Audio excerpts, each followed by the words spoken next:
Саламатсыңдар балдар, аман есенсіңдер ма? Бүгін көңіл күйлерің жақсы болар, Жақсы апай. Бүгінгі сабағымызды жақсы өткізіп алайық, ат салысайық соған. Ал балалар, бүгінгі сабақта өткен сабаққа үй жұмысына кішкене шолу жасап кетейік. Шолу жасап, үй тапсырмасын сендерге мен сұрақтар дайындалып алып келдім. Өткен сабағымыз этникааралық жанжалдар. Сол этникааралық жанжалдардың себебі мен шолу жолдары. Қазір миға шабуыл әдісі арқылы мен сендерге сұрақ қоямын. Бірінші сұрақ, этникааралық жанжал дегеніміз не? Этникааралық жанжал дегеніміз не? Егер жанжалда түрлі этностардың мүддесі қақтығысынан, онда жанжал этноаралық болып табылады. Бірінші сұраққа жауап беретін оқушылар бар ма? Дәулет, ал жауап бере ғой. Этникааралық жанжалдардың себептері қандай түрлерге бөлінеді? Этникааралық 9 түрге бөлінеді. Аумақтық, әлеуметтік себептер, экономикалық себептер, саяси себептер, этнодинамика, тілдік мәселе, және этнодемографиялық мәселе, конфессиялық және діни факторлар, нәсілшілдікке бөліну және тарихи себептері 9-ға бөлінеді. Жақсы.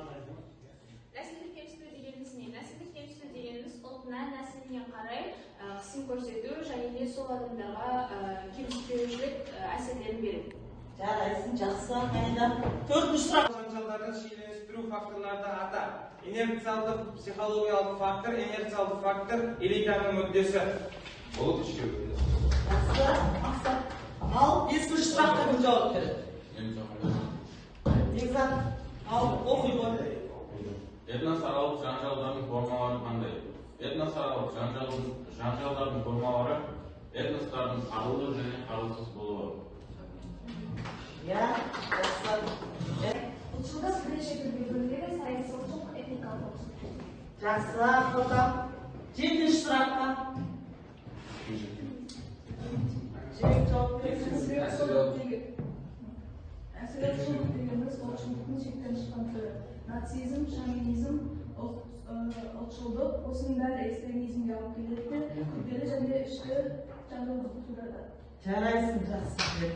Нацизм, шовинизм, осының бәрі әсіре ұлтшылдық болып келеді. Шовинизм деген ұғымды қалай түсінеміз? Апай, мен жауап берсем бола ма? Болады. Шовинизм дегеніміз не? Ксенофобияның бір түрі. Адамдарды жоқ, бір этносты өзге этностардан жоғары қою деген ұғымды білдіреді. Толық жауап беруіміз керек, үмбет. Қазір шолу жасап өтті. Енді кезекте жаңа сабаққа көшейік. Мынау жаңа сабағымыз. Осы ше қалай ойлайсыңдар балдар? Этникалық жанжалдардың шешуін, себебін, шиеленісуін, сол факторларды сендер атадыңдар да. Енді осы этникалық жанжалдарды шешу үшін қандай ұйымдар құрылады? Қандай осы жанжалдарды шешу үшін қандай қозғалыстар құрылады? Сол туралы білесіңдер ме өздерің?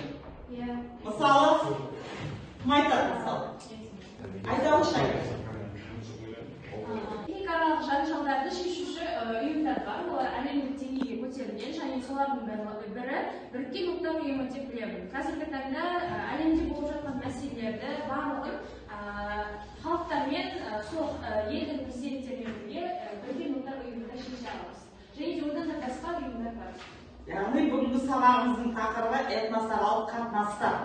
Бейбіт өзара әрекеттестік тәсілдері осы сабақтың тақырыбы. Ал енді осы сабағымыздың мақсаты ұлтаралық қатынастарды реттеудегі халықаралық ұйымдардың рөлін талдау, қазіргі кезде интеграциялық процестердің тиімділігін бағалау, ұлтаралық қазақстандық үлгісінің мысалында этностардың арасындағы бейбіт әрекеттестіктің мүмкіндігін дәлелдеу.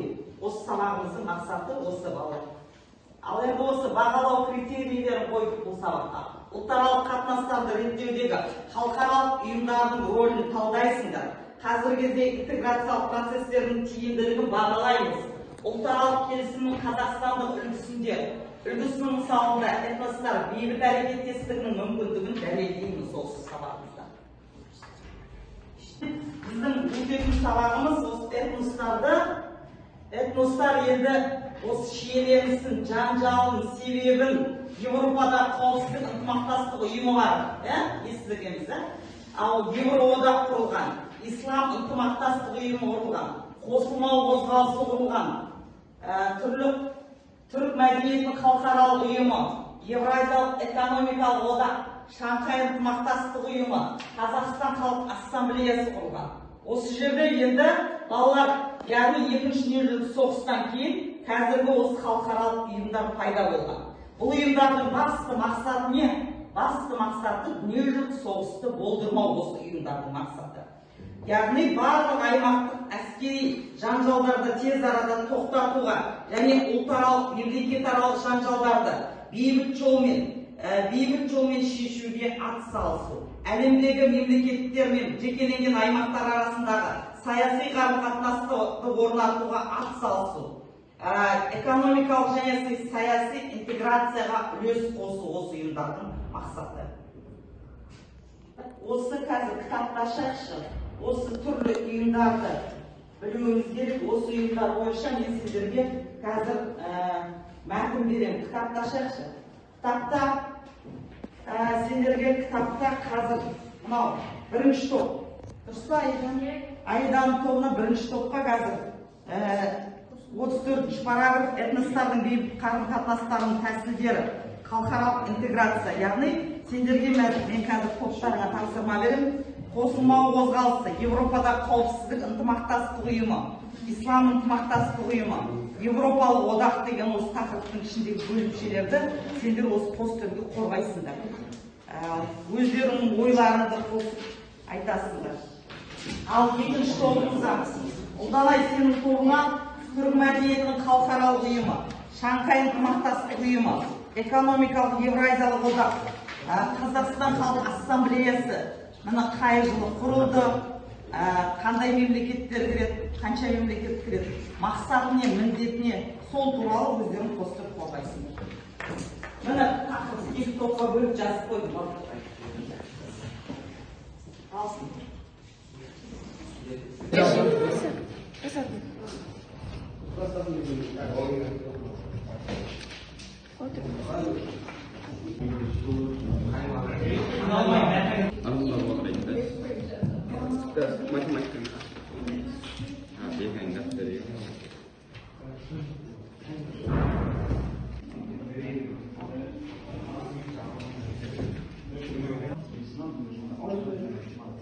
Сол ұйымның жылын, мақсатын, міндетін, қай жыл құрылған жазасың.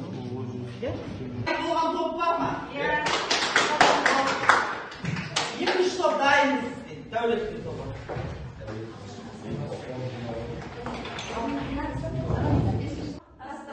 Ынтымақтастық ұйымы қазіргі кезде осы мемлекетті қауіпсіздікке ең мықты ел болып табылады.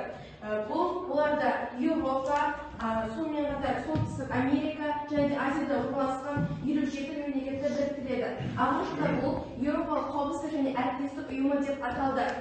Және де осыған ұқсас 33 мемлекеттің сондай ақш пен Канаданың тұрақты форумы болып табылды. Бұл форум негізінен 1994 яғни осы Еуропалық қауіпсіздік ұйымының әскери күшті азайту, қауіпсіздікті күшейту болып табылды. 1994 жылы осы Еуропалық қауіпсіздік және әріптестік ұйымын 1995 жылы Еуропалық қауіпсіздік және ынтымақтастық ұйымы деп өзгерткен болатын. Және де осы Франциядағы Хельсинки астанасында осы Еуропалық және қауіпсіздік ынтымақтастықтың соңғы актісі қабылданды. Және де осы 2010 жылы Қазақстанда осы саммиті Астанада өткен болатын. Қазақстан Республикасының солтүстік сол жылы 2010 жылы Астанада саммиті өткен болатын. Және де осы Еуропалық қауіпсіздік және ынтымақтастық ұйымы төрағалық етті. 1999 жылы Стамбулда Еуропалық қауіпсіздік хартиясы қабылданды. Барлығымызға белгілі, бүгін осы ұйымдар туралы, яғни барлық этностардың қауіпсіздігін қорғайтын ұйымдар туралы айтып отырмыз. Бізге берілген тапсырманы өздеріңіз көріп отырсыздар. Келесі кезекте бұл Еуроодақ. Еуроодақтың эмблемасы, яғни Еуропа одағы. Еуропа одағында 28 мемлекет экономика мен теңдікті қорғау үшін қазіргі таңда жұмыс жасап отыр, және де Еуропалық одақтың қазіргі таңда 28 мемлекет бар. Негізі басында 1951 жылы Бельгия, Франция және Нидерланды, Люксембург, Франция, Италия қалаларымен Германия мемлекеттерімен, яғни осы 6 мемлекет бірігіп 1951 жылы Еуропалық одақты құрады. Одан кейін 1957 жылы заңды түрде 1957 жылы осы 6 мемлекет ары қарай барлық мемлекеттердің көмір және де болатты өңдеу тәсілін жақсарту үшін және де экономикалық интеграцияны жақсарту үшін ары қарай заңды түрде келіссөздерге қол қояды. Және де 1992 жылы 7 ақпанда Еуропалық одақ нақты заңды түрде ұйым болып табылады. Және де осы Еуропалық одақтағы қазіргі таңдағы болып жатқан мемлекеттерде ортақ валюта ол евро болып табылады. Яғни 19 мемлекеттің арасындағы ортақ валютасы евро, яғни валюта айналымы евро болып табылады. Негізгі мақсаты экономикалық интеграцияны тереңдету және де экономиканы жақсарту. Толық барлығымыз, Ислам ынтымақтастық ұйымы жайлы айтты ма? Ислам ынтымақтастық ұйымы 1969 жылы 20 қыркүйекте мұсылман мемлекеттерінің бастамасымен құрылды. Негізгі мақсаты мұсылман елдердің бірлігін нығайту. Бүгінгі таңда 57 ел мүше, жалпы халық саны 1,2 миллиардқа жетіп отыр. Қандай елдер? Иран, Босния, Герцеговина, Орталық Африка Республикасы, Ресей Федерациясы кіреді, Филиппин кіреді. Осы ұйымға. Бар ма? Бұлар бақылаушылар. Ал осы ислам ынтымақтастық деген мұсылмандық ұйымы, ал Азия мен Африканың 25 мемлекеті Палестинаны азат ету ұйымы да осы ұйымға кіреді. Дұрыс па? Жақсы.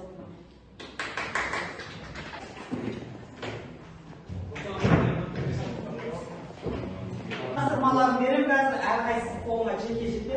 Осы тестті орындап, өзіңнің қасындағы оқушыға бересің болғаннан кейін. Сол бала қасындағы оқушы тексеріп баға қояды.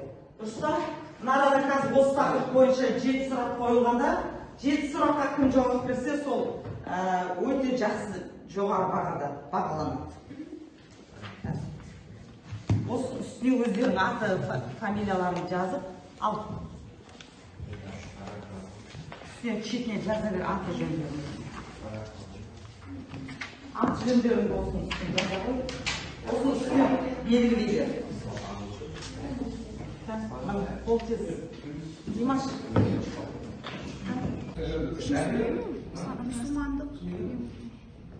Біріне ауызды тестің жауабы. Жауаптар мына. Апай, барлығы дұрыс. Бәрі дұрыс. көрсеген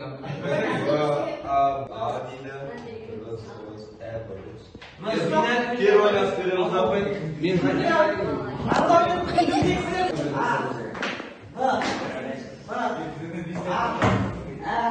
Барлығы бәрін дұрыс деп ал барма. Бәрін дұрысса? Бәрі дұрыс, апай. Дұрыс па? Жақсы бәрін. Жақсы бәрін. Оқығанымыз ғой, апай. Бесінші бір сұрақ қате, ол Еуропалық одаққа неше Еуропалық мемлекеттердің экономикалық және саяси бірлестігі кіреді. Бұл 57 деп Бельгия болады, 28 мемлекет кіреді. Кері байламыз. Осы сабақтан берілген тақырып бойынша маған не белгілі болды? Мен не білемін? Не түсіндім? Мен мәтіннен қандай жаңалық туралы білдім? Өз ойларымды қазір жаздым. Қазір жазып осыған өз ойларымды. Жақсылап жазыңдар өз ойларымды.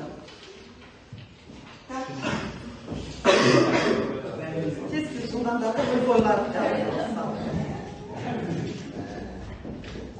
Қандай ұйымдар туралы білдің жаз?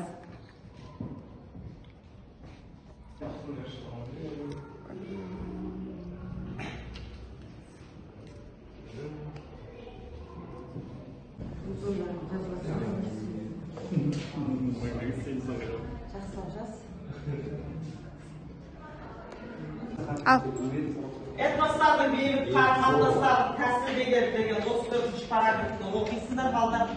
Осы әрқайсымыз өзіміз бір-бір ұйымға реферат жазып келеміз. Мысалы, Аида біріккен ұлттар ұйымына жазады.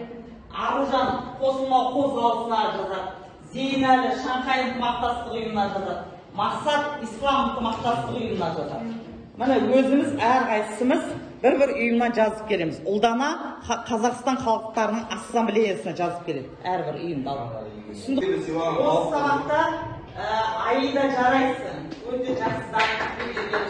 Аружан керемет дайындық дайындалып келгенсің. Нұрбибі де жақсы жарайсың. Жібек дайындықты күшейтіп оқимыз. Бақдәулет дайындықты талпынып оқимыз. Дайындықты күшейту керек сабаққа. Зейнәлі сен де күшейтіп дайындалып оқып кел, талпын. Мақсат сен де талпын сабаққа. Ал Дәулетке жақсы жарайсың, Дәулет.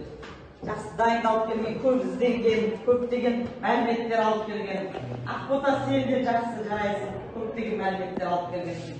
Үмбет сен талпын, сабақты оқу керек. Дайындықты күшейтуіміз керек. Димаш сен де талпынып оқы.